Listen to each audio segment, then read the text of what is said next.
Hi అండి. ఎలా ఉన్నారు? బాగున్నారా? నేనైతే చాలా బాగున్నాను. మీరందరూ కూడా బాగుండాలని కోరుకుంటున్నాననమాట. 2 డేస్ నుంచి ఒంట్లో బాలేదు. జ్వరంగా ఉంది. ఇంకేంటంటే ఇక్కడ ముసురు, ముసురు కింద ఉంటుంది గదా! గాలి. వర్షం అప్పుడప్పుడు లైట్‌గా వర్షం పడుతుంది. ఇంకా అసలు బాలేదు. ఇంకోటేంటంటే మోటారు ఇక్కడ పాడైపోయిందండి. అందుకని చెప్పేసి చాలా ట్రబుల్ అయిపోతుంది. బట్టలు ఉతకడానికి గానీ, ఇంకా ఇల్లు కూడా ఎక్కడ పనులక్కడే వాటర్ లేక వాటర్ ఉంటేనే కదా మిషన్ ఏసుకున్నా, అంట్లు కడుక్కొని వంట చేసుకున్నా, లేకపోతే బయట ఊడ్చుకొని ఇంట్లో ఊడ్చుకొని, బయట కూడా ఊడ్చుకొని ముగ్గులు పెట్టుకోవాలనుకున్నా, ఇంకసలు వాటర్ లేకపోతే ఏ పని అవ్వదు. ఇంక చాలా చాలా చిరాకొస్తుందండి 2 డేస్ నుంచి. ఇంక వాతావరణం బాలేదు. ఇంక వాటరు అంటే మోటారు మోటారు బాగా అవ్వట్లేదు. ఇంకసలు పాపం వాళ్ళు ప్రయత్నం చేస్తున్నారు ఓనర్ వాళ్ళు.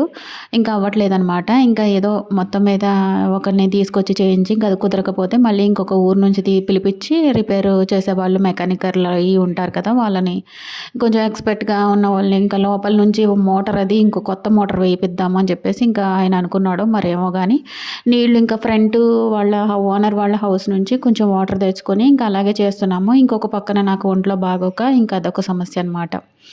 అందుకని చెప్పి ఇంకా నేను డైలీ పెడదామనుకున్నా కూడా అవ్వట్లేదు. ఇంకేంటంటే నేను ఇంకా కొంచెం పిల్లలు బయటికెళ్ళి వాటర్ అంటే ఓనర్ ఇండ్లు పక్కనేనండి. ఎంత డిస్టెన్సో కాదు. అక్కడి నుంచి కొంచెం వాటర్ తీసుకొచ్చారు. తీసుకొస్తే ఇంకా కొన్ని బట్టలు వేద్దాము అని చెప్పేసి వేశాను. వేసి ఇంకా ఎక్స్‌ప్రెస్ 30లో పెట్టాను. తొందరగా అయిపోతాయి కదా అని ఇంకెక్కడికక్కడ గలీజ్‌గా ఉన్నాయన్నమాట. ఎక్కడికక్కడ బట్టలు వాష్‌రూమ్‌లో వాటర్ లేక ఇంక బయట నుంచి తెచ్చుకొని ఆ పిల్లలకేమో అస్సలు అలవాటు లేదు. మా వాళ్ళిద్దరికీ అస్సలు అలవాటు లేదనమాట బయట నుంచి. అంటే మామూలుగా బజారుకెళ్ళి ఏమన్నా తీసుకురమ్మంటే తీసుకొస్తారు. ఏమన్నా కావాల్సినయి పాల ప్యాకెట్స్ గానీ, టాబ్లెట్స్ గానీ ఏదైనా తీసుకొస్తారు గానీ, ఇలా నీళ్ళు అవి మొయ్యాలంటే బకెట్లతో అది పిల్లల వల్ల ఎలా అవుతుందండి. కొంచెం నేను సగం దూరం వరకు వెళ్ళి తీసుకొస్తే వాళ్ళు అక్కడి నుంచి నాకిస్తున్నారనమాట. చాలా స్ట్రగుల్ అయిపోయింది. పైగా ఒంట్లో గూడా బాలేదు. నేనింకా సరే ఇంక ఇలా వదిలేస్తే ఇల్లంతా కంపైపోతది. మొత్తం ఇంక పనులు ఇంకా ఒకటికి 10 అయిపోతాయి గదా! ఇల్లు కూడా చూడటానికి చిరాకుగా అయిపోతుంది. పనులన్నీ చేయక. ఇంకా అందుకనే నేనింకా పిల్లల హెల్ప్ తీసుకొని నేను కొన్ని కొన్ని బట్టలు అవసరమైనవి అలా వేస్తూ ఉన్నాననమాట ఇక్కడ. అదన్నమాట విషయం. అంటే ఎప్పుడూ రోజులు ఒకలా ఉండవు కదండీ. మనం మనం అనుకుంటాం మనకెప్పుడు సంవత్సరానికి 365 రోజులు, నెలకి 30 రోజులు, వారానికి 7 రోజులు, రోజుకి 24 గంటలు. మనం బతికున్నంత కాలం మనం హ్యాపీగా జరిగిపోవాలని అనుకుంటాం. అది మనిషి నైజం. కానీ ప్రతిసారి, ప్రతిరోజు, ప్రతి గంట ఒకలా ఉండవు. గంటకి ఏముందండి, నిమిషానికి మారిపోద్దనమాట లైఫు. ఈ నిమిషం ఇలా గడుస్తుంది అంటే నెక్స్ట్ సెకనే మనకి మనం ఎక్స్‌పెక్ట్ చేయలేనంత రీతిగా అయిపోతుందనమాట లైఫు. అది. అక్కడ మా వారి పరిస్థితి కూడా అంతేను. అక్కడ ఆయన ట్రాన్స్‌ఫర్ ఇచ్చారు సడెన్‌గా. మొన్న ట్రాన్స్‌ఫర్ చేశారు మణిపూర్‌కి. ఇప్పుడు మళ్ళీ ట్రాన్స్‌ఫర్ ఇచ్చారు యూపీకి. అస్సలు స్ట్రగుల్స్ అంటే మామూలుగా లేవు. ఇంకా ఇక్కడ చూస్తే వీళ్ళు ఉప్మా ఏదో చేసి పడేసానండి హడావిడిగాను. అది ఎలా ఉందో కూడా తెలీదు. నేనంటే కాసిన పాలు తాగి ఇంక టాబ్లెట్లు ఏసుకున్నాను. డోలో 650 అలా ఉంటాయి కదా జ్వరానికి. కొంచెం ఎక్కువగానే ఉంది జ్వరం. 101 ఫీవర్ దాటిందనమాట. సర్లే అని ఇంక పిల్లలిద్దరికి ఉప్మా చేసిచ్చాను. తినేశారు. ఇంకేంటంటే అక్కడ గౌరవ్ మంచం మీద కూర్చొని రైటింగ్ రాసుకుంటున్నాడు. రైటింగ్ ప్రాక్టీస్ అయ్యి చేస్తున్నారు. ఇంకొక పక్కన చదువుకుంటున్నారు. ఇంకొక పక్కన రైటింగ్ ప్రాక్టీస్ అవి చేస్తున్నారు. ఇంకా సరే అని చెప్పి తిడుతున్నాననమాట. మంచం మీద కూర్చొని బెడ్ పైన ఎవరైనా సరే చదువుకోవడం గానీ, లేదంటే బెడ్ పైన తినడం గానీ చేయకూడదు. మా పెద్దోళ్ళు అయి చెప్పింది మేము విన్నాము. మీరు వినండి. వింటే బాగుపడతారని చెప్పేసి చెప్తున్నాను. మంచం మీద కూర్చొని రాసుకుంటున్నాడనమాట. అదే డోరేసేస్తున్నాడు. నేనేదో చెప్తున్నాను, తిడుతున్నానని చెప్పి.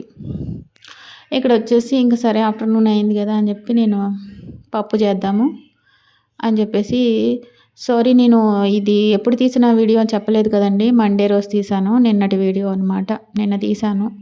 లైట్‌గా అంటే నేనేం తీయలేదు. లైట్‌గా పిల్లలే తీస్తారు తీయమంటే.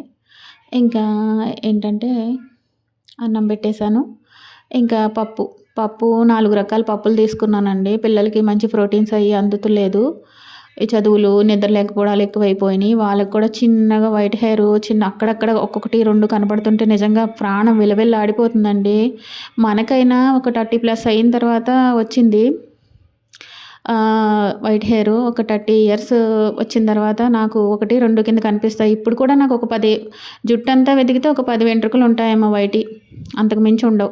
అలాంటిది చిన్న చిన్న పిల్లలు వాళ్ళకి 14 ఏళ్ళు కూడా లేవు. వాళ్ళకి అప్పుడే చిన్నగా స్టార్ట్ అయినాయి అంటే పిల్లలు ఎంత స్ట్రెస్ తీసుకుంటున్నారు. వాళ్ళకి ఏం ప్రోటీన్స్ అందట్లేదు అని చెప్పి సర్లే మనమే కేర్ తీసుకోవాలి. మనం బాగుంటే పిల్లల్ని చూసుకోగలుగుతాం. అసలు పిల్లలకి ఏదైనా జరిగితే మనం ఉంటామా? ఆ ఆలోచన కూడా భరించలేం కదా! అందుకని వాళ్ళ ఆరోగ్యాన్ని మనం చూసుకోవడం మన బాధ్యత అని చెప్పేసి నేనింకా సర్లే ప్రోటీన్స్ అందట్లే పాలు కూడా తాగడం మానేశారనమాట వాళ్ళు. ఏదైనా పౌడర్ కలిపిస్తే తాగుతారు. ఒక్కొక్కసారి అది కూడా వద్దంటారు. అదనమాట విషయం. వాళ్ళకి బోర్న్‌విటా తెప్పించాను కానీ నచ్చలేదు. ఇక్కడ నేను కందిపప్పు, ఎర్ర కందిపప్పు, పెసరపప్పు, పెసలు ఇలాగా పచ్చిశనగపప్పు వేద్దాం అనుకున్నాను కానీ లేదు. ఇంకా నేను అన్నీ వేసి ఇంకా 4 టమాటాలు వేసి ఇంకా కొంచెం సొరకాయ ముక్కు ఉందనమాట. అది కూడా వేసి శుభ్రంగా మెత్తగా ఉడికించేసి చక్కగా తాలింపు పెట్టేసి ఇంకా వాళ్ళకి అన్నం కూడా అయిపోతే ఇంకా ఇద్దరికి అన్నం పెట్టేశాను. నేను కూడా కొంచెం తిన్నాను. కొంచెం పప్పు వేసుకొని తిన్నాను. కానీ నాకెందుకో ఒంట్లో బాలేని మూలన అసలు ఎక్కలేదండి. కొంచెం పెరిగేసుకొని తినేసాను టాబ్లెట్ వేసుకోవాలని చెప్పేసి. ఇక్కడ ఏంటంటే అందరూ పాపం అలాగే స్ట్రగుల్ అవుతున్నారు వాటర్ లేక. మా పైనింటోళ్ళు, కిందింటోళ్ళు అందరూ కూడా వాటర్ ఎక్కడెక్కడి నుంచో తెచ్చుకొని అలాగే బట్టలు ఉతుక్కొని ఆరేసుకుంటున్నారు. నేనైతే సరే వాటర్ ఫుల్‌గా ఎప్పుడొస్తాయో అప్పుడే బట్టలేద్దాము. ఈలోపు బట్టలు ఉతకడాలు అవి ఇవి పెడితే ఇంక మామూలుగా స్నానాలకు కూడా వాటర్ ఉండట్లేదనమాట. అందుకని పిల్లలకి నాకు అవసరమైనవి కొంచెం ఒక 5, 6 డ్రెస్సులుంటే మిషన్‌కేసేసాను. ఇంకా ఎక్కువ చాలానే బట్టలున్నాయి. అవన్నీ ఉంచేసాననమాట పక్కకి. ఇక్కడ సాయంత్రం అయిపోయింది. ఇంకా పిల్లలు కాసిన వాటర్ తెచ్చుకొని వెళ్ళి స్నానాలు చేశారు. మార్నింగ్ నుంచి స్నానం కూడా అవ్వలేదండి పిల్లలకి. నేను ఇంకా జ్వరంగా ఉండడం మూలన కాస్త వేడి నీళ్ళు కాచుకొని మొహం కాళ్ళు చేతులు కడిగేసుకున్నాను. టాబ్లెట్ వేసుకోవాలి కదా! మళ్ళీ చన్నీళ్ళతో స్నానం చేస్తే కొంచెం జ్వరం ఎక్కువ అవుద్దన్న ఫీలింగు. ఒక్కొక్కసారి చన్నీళ్ళతో స్నానం చేస్తే జ్వరం తగ్గిపోద్ది. ఇక్కడేమో పిల్లలు సాయంత్రం స్నానాలయినాయి. ఇంకా కొంచెం అలా చెత్త ఉంటే పడేసి ఇంకా వాటర్ టిన్ ఒకటుంది. అక్కడ ఇంటి వంటరింటి దగ్గర పెడతాడని చెప్పాను కదా! అంతకుముందు వీడియోస్‌లో. ఇంక తీసుకురావడానికని వెళ్తున్నారనమాట పాపం. ఎంత చదువుకున్నా కూడా ఇంట్లో పనులు ప్రతీదీ కూడా వినిపించుకుంటారండి. అసలు ఏది తేవాలన్నా సరే ఒక కూరగాయలు గానీ ప్రతీదీ కూడా గ్రోసరీసు ఏం కావాలన్నా సరే పాపం వెళ్ళి తీసుకొస్తారు. నన్నేమి ఏడిపించరు. మా హస్బెండ్ ఇక్కడ లేకపోయినా కూడా పిల్లలు నాకు చక్కగా హెల్ప్ చేస్తున్నారు కాబట్టి లేదంటే మేము ఉండేవాళ్ళమే కాదు. మళ్ళీ అందరం కలిసి అక్కడికే వెళ్ళాల్సొచ్చేది. వెళ్ళాలి కూడా. ఎందుకంటే ఇప్పుడు వీళ్ళ స్టడీ కోసమని నేను ఆగాను. నెక్స్ట్ నేను అక్కడికి వెళ్ళాలా లేదా ఆంధ్రాకే వెళ్ళిపోవాలా అని ఆలోచిస్తున్నాను. ఇక్కడ ఒంటరిగా ఉండి నేను మాత్రం ఏం చేస్తానండి, భయంగా ఉంటుంది కదా ఒక్కళ్ళు ఉండాలంటే కూడాను. అది ఇంకా నా వీడియో కనుక మీకు నచ్చినట్లయితే లైక్ చేయండి, షేర్ చేయండి, కామెంట్ చేయండి, సబ్స్క్రైబ్ చేసుకోండి. నెక్స్ట్ ఏంటంటే ఇక్కడ పిల్లలిద్దరూ ఇంకా రాలేదనమాట, వెళ్ళారు. ఒక్కొక్కసారి ఇంటి ఓనర్ మాట్లాడుతూ ఉంటాడనమాట. మీరు ఏం చదువుతున్నారు, ఏ గ్రూప్ తీసుకుంటారు, నెక్స్ట్ ఏ స్కూలు, ఏ కాలేజు ఇలాగ అడుగుతూ ఉంటారనమాట. అందుకని చెప్పేసి కాసేపు ఆయన పలకరిస్తూ ఉంటాడు. అదనమాట. Boy friends.